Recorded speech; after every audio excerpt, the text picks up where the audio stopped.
Saudações a todos, nossos votos de muita paz. Sejam todos muito bem-vindos a mais um sábado em que estudamos as parábolas de Jesus, os seus ensinamentos, para buscarmos, como sempre falamos, de alguma forma entendermos que a nossa busca nessa aproximação com o nosso Mestre Jesus se traduz num mergulho em nós mesmos. Nós só conseguiremos galgar situações mais favoráveis em termos de paz íntima, de sentimentos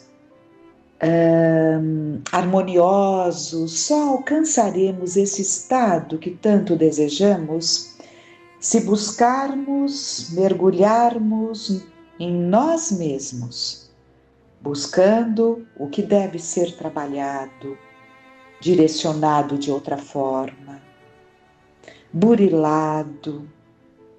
Só assim, nós conseguiremos dar conta desta caminhada da forma como foi idealizada por nós antes de aqui encarnarmos.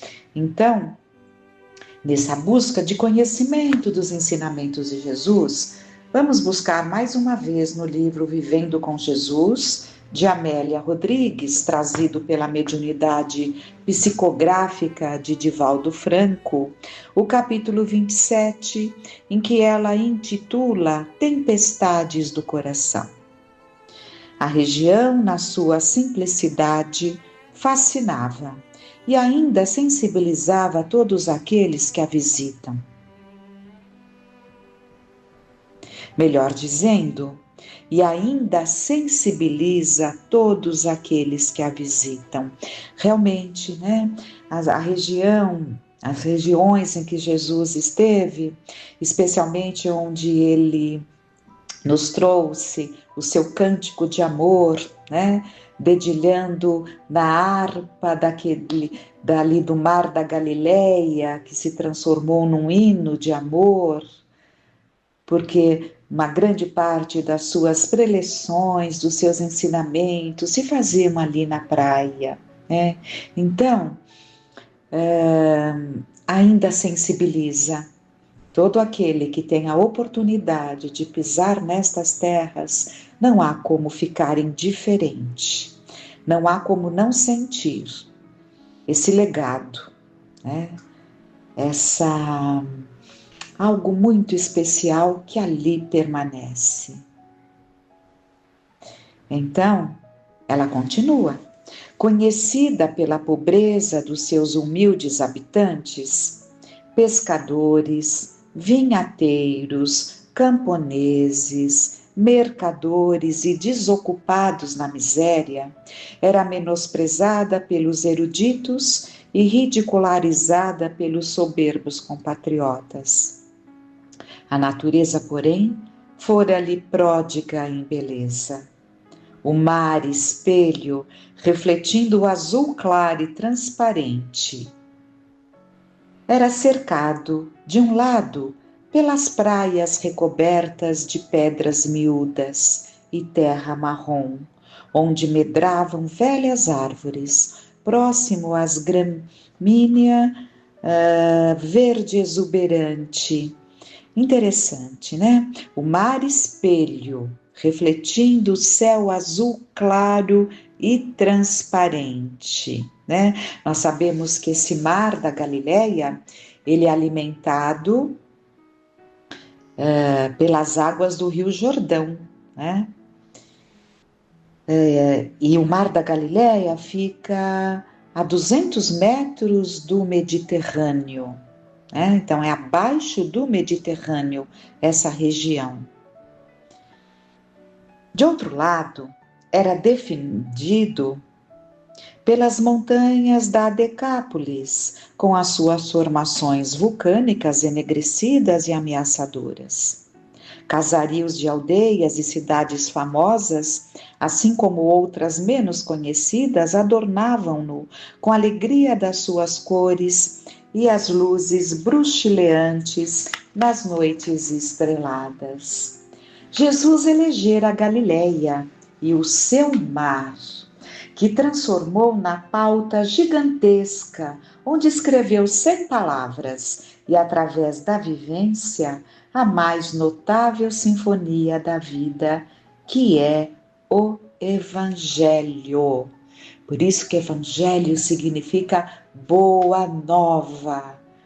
Ele nos trouxe a esperança, ele nos apontou o caminho, a sua vinda sacrificial para estar ao nosso lado foi abençoada e assim foi idealizada por Ele, por Deus. E por que foi sacrificial? Começando com o preparo do seu corpo perispiritual. A necessidade de um corpo espiritual, de um perispírito amoldado, conforme e construído, né, de acordo com o ambiente em que se dará a encarnação. Então, evidentemente que da parte da matéria mais quintentenciada aqui da nossa terra abençoada, de todo o seu entorno, né? Porque quando pensamos em terra, não pensemos apenas no globo, né, no planeta, com nós aqui encarnados. A terra, ela engloba toda essa circunvizinhança, né, onde estão, que pertencem a essa atmosfera terrena, onde estão, vivem, experimentam, vivenciam, experienciam espíritos desencarnados que pertencem à Terra e aguardam encarnações aqui na Terra, né? Então, a vinda de Jesus necessitou de um corpo perispiritual preparado com a matéria mais pura, digamos assim, desse ambiente que nos envolve. Sacrificial, porque para um espírito de luz mergulhar num corpo de carne, dentro das condições da Terra, nessa atmosfera, porque ele estava aqui, embora a sua vibração, o seu campo mental, é até difícil definirmos, né? Mas muito acima, espírito crístico, né? Mas ele estava aqui, o seu corpo carnal estava aqui, portanto, a sua mente também estava aqui, porque ele precisou dar conta do que veio fazer aqui. Então, é uma encarnação sacrificial, né? E também desses outros espíritos que em menor grau, mas também em condições especiais, encarnam entre nós.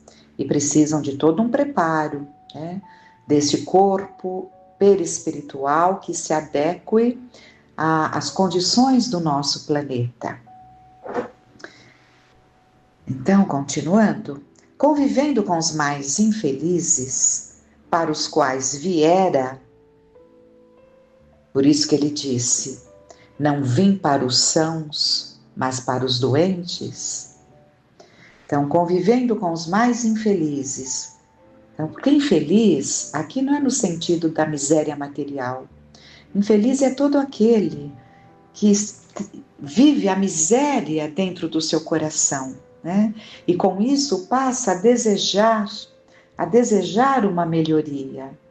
Então Jesus vem para esses que estão em busca, porque só esses conseguiram escutá-lo. Evidentemente que veio para todos, porque deixou a sua lição. E nós, cada um de nós, no momento nosso, vamos descobrindo esse seu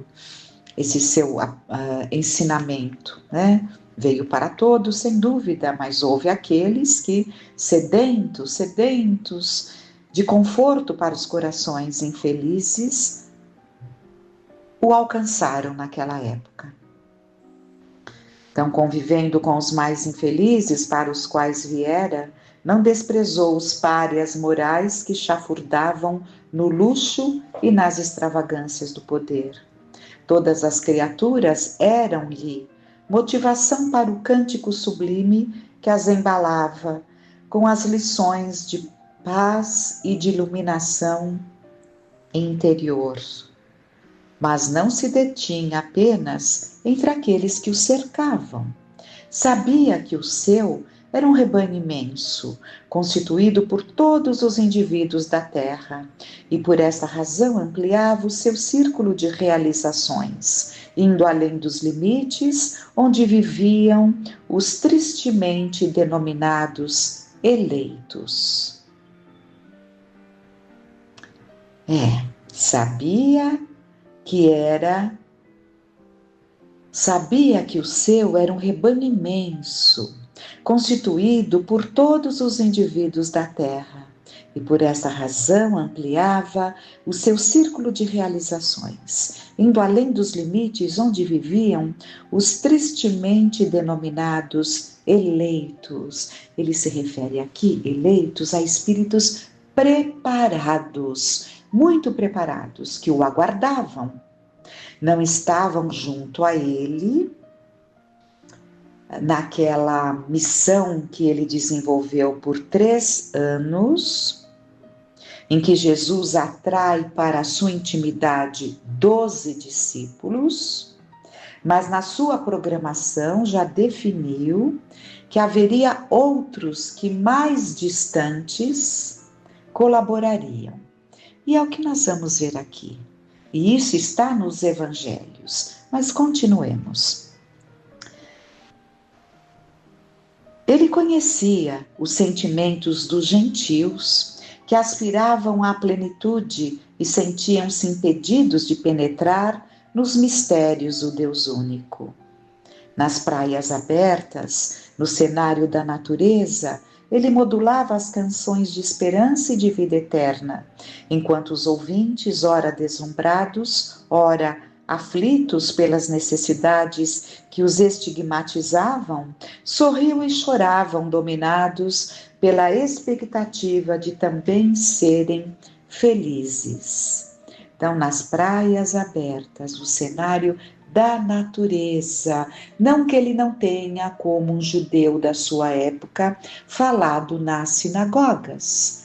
Temos relatos de que falou sim, espantando aos senhores.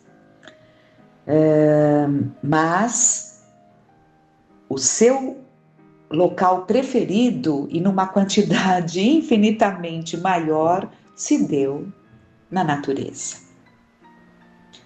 E quando ele fala que havia gente, ele não, a Amélia Rodrigues nos fala que sabia dos sentimentos dos gentios. Gentios são todos, gentios, a palavra gentios são estrangeiros. Então todos aqueles que não eram judeus praticantes, que estavam ali praticando os rituais, os dogmas, o que era estabelecido ali pelas escrituras judaicas, não eram considerados judeus, né? Eram considerados gentios. Mas havia entre eles, como Jesus sabia, aqueles que aspiravam à plenitude. Nas praias abertas, no cenário da natureza, como foi dito, o mar atraente e convidativo era a paisagem rica de alimentos e a vida que facultava acesso a outros lugares distantes uns dos outros. Ele havia transformado aquele mar piscoso, que é o mar da Galileia, que tinha muitos peixes, numa harpa de cordas líquidas, que as dedilhava com ternura, produzindo poemas de musicalidade ímpar. Mas também dele se utilizava para outros labores. Em um entardecer rico de luzes multicoloridas, ele tomou o barco de Pedro e com outras embarcações rumou para o outro lado, que sempre contemplava à distância. Era a primeira vez que se deslocava naquela direção, conhecido o lugar como constituído por adversários dos judeus, pois que os seus habitantes remanescentes gregos viviam do negócio de suínos. enquanto o barco deslizava ligeiro sobre as águas mansas, eis que os céus escureceram-se subitamente e os ventos sopraram com vigor, levantando altas as ondas agora encrespadas que ameaçavam os viajantes. Em face da localização geográfica, esse fenômeno era comum naquele lugar abaixo do Mediterrâneo, quase 200 metros, dando ensejo a tempestades bruscas e calamitosas. Ele dormia, ou parecia dormir, em paz, enquanto rugiam as forças desgovernadas que se chocavam na tormenta feroz. Receando o pior, assustados e trêmulos, os discípulos despertaram-no e apresentaram o seu receio na frágil embarcação jogada de um para outro lado pelas ondas e ventos furiosos. Então, os discípulos, nós temos lá nos evangelhos que eles ficaram atemorizados, aterrorizados com a violência daquelas ondas. E ele dormia, ou aparentava, como ela diz, dormir, né? Então, eles acordaram muito assustados. Ele ergueu-se, semelhante a um raio de sol, e reclamou com a tormenta, impondo a sua vontade. Suave calmaria sucedeu à agitação das ondas, e o entardecer ressurgiu sereno e colorido como um leque de plumas em tonalidades variadas. Vamos entender então. Nós sabemos que os fenômenos da natureza, sabemos através da doutrina, porque isso não está escrito nos evangelhos, né? Mas os espíritos nos trouxeram o conhecimento de que temos vários espíritos que têm a missão, temos espíritos, né? Evidentemente que deve ser um número imenso, porque pensando aqui na nossa Terra, né? A imensidão de céu, como nós chamamos, né? Que envolve o nosso planeta. Então, é claro que dirigem esses fenômenos. Então, são espíritos, evidentemente, conhecedores dessas leis, né? Que dirigem, e leis, entendamos sempre, leis feitas por Deus. O técnico, digamos assim, trabalha, manipula, né? Mas vem de Deus. Então, os espíritos encarregados de coordenar os fenômenos da natureza em todos os seus sentidos, evidentemente que são espíritos preparados para essa tarefa, né? E há aqueles que executam a tarefa, que são espíritos, como aprendemos, mais embrutecidos, ainda num trabalho que lhes traz a oportunidade de um crescimento nessa escalada evolutiva do espírito, mas que estão ainda num estágio em que favorece a eles esse trabalho de execução desta parte material, digamos assim, né? Então, é assim que Deus nos ensina a trabalhar. Em cada momento, um determinado trabalho. Em cada estágio, um determinado trabalho, né? Então, evidentemente que evidentemente que Jesus, naquele momento, ele se dirige àqueles que coordenavam os trabalhos da natureza naquela região da Galileia, e eles fizeram com que aquelas tempestades cessassem imediatamente, né? É claro que isso deixou os discípulos surpresos demais, porque entendemos sempre, já falamos várias vezes, que os discípulos foram alcançando essa dimensão real do que, se é que alcançaram, real, né? da condição de Jesus no decorrer desses 3 anos. Ao término, eles já estavam bem preparados, que Jesus batalhou para prepará-los nesse conhecimento e nessa construção de uma identidade no sentido de alcançar o ideal do mestre. Eles alcançaram, portanto, podemos falar dessa identificação com o ideal do mestre, porque todos, ao término dessas experiências, tinham abraçado o seu ideal, tanto que deram continuidade. Os seus, que com ele conviviam, que eram os discípulos, na sua simplicidade não o conheciam, tomados de perplexidade, indagaram: que homem é este, que até os ventos e o mar lhe obedecem? E ancoraram na outra margem. Tudo isso ela pegou, esses trechos aqui, esse trecho que homem é este, quem quiser pesquisar, está em Lucas, está em Mateus, está em Marcos, todos relataram essa tempestade acalmada. E ancoraram na outra margem, galgando os penhascos íngremes e pontiagudos na direção de Gadara ou Gersesa. Jesus tinha e tem poder sobre as tempestades da natureza, muitas vezes provocadas por seres espirituais, que são esses a que nos referimos. Também se preocupava com as necessidades do coração.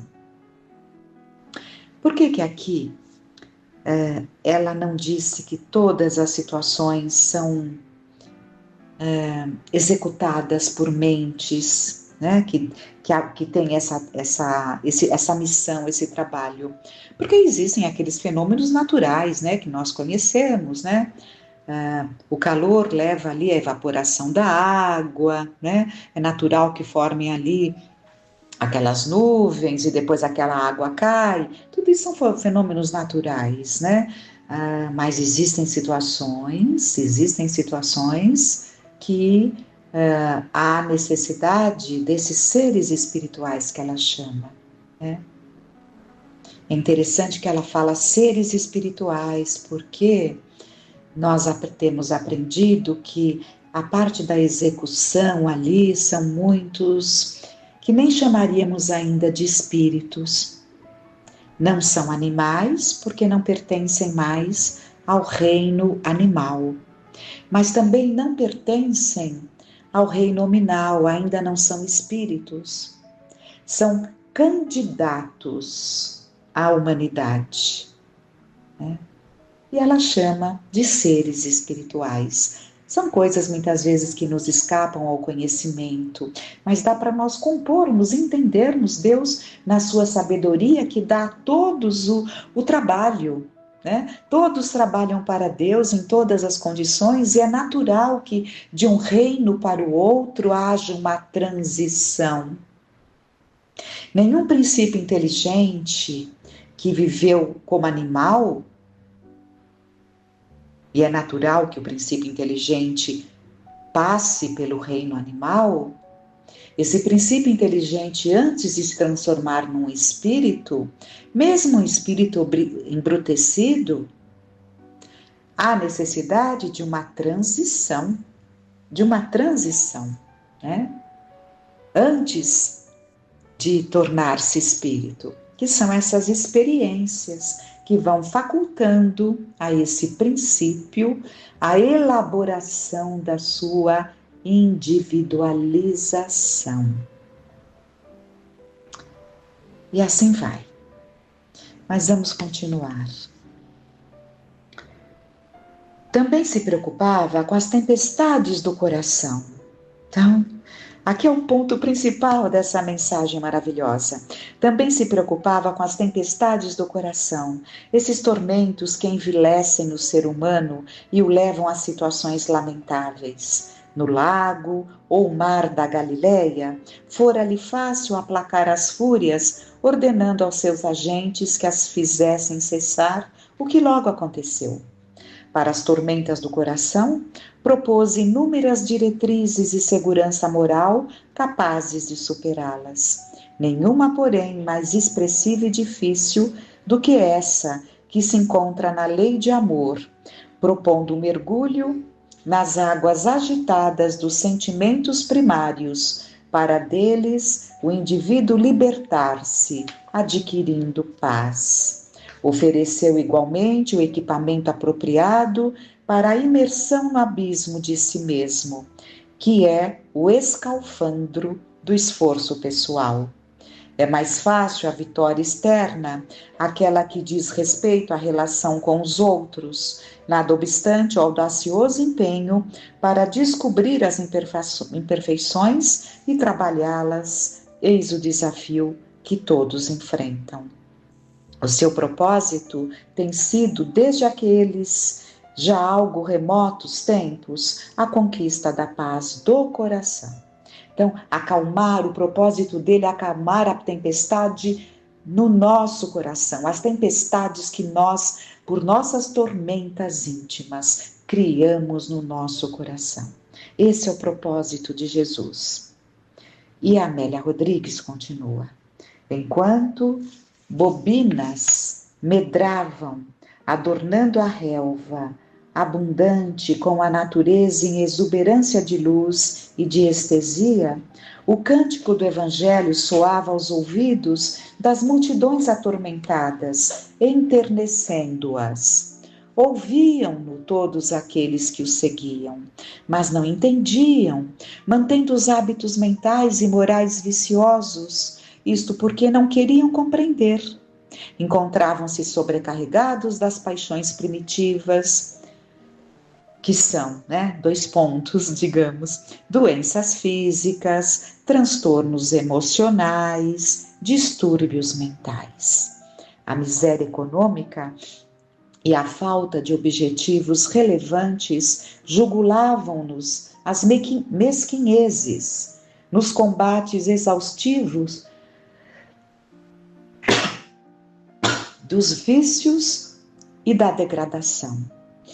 Ele oferecia a cura da alma para sempre, e todos optavam pela recuperação do corpo, mesmo que sofrendo o retorno das enfermidades dilaceradoras, cujas causas encontravam-se no ser profundo.